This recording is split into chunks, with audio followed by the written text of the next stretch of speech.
Hello guys, welcome back to the channel. In this tutorial I'm going to show you how to make your video shine with CapCut effect. Alright guys, here I have opened my CapCut application and I have imported my video to CapCut.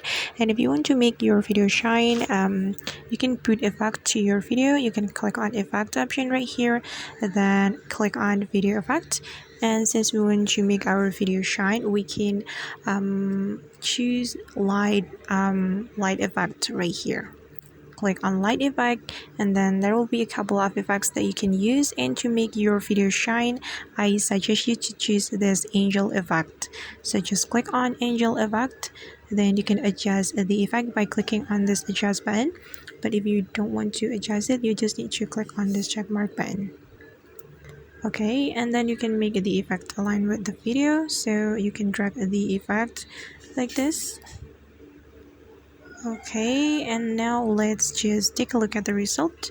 So I'm gonna play this video. Okay, and this is the result, guys.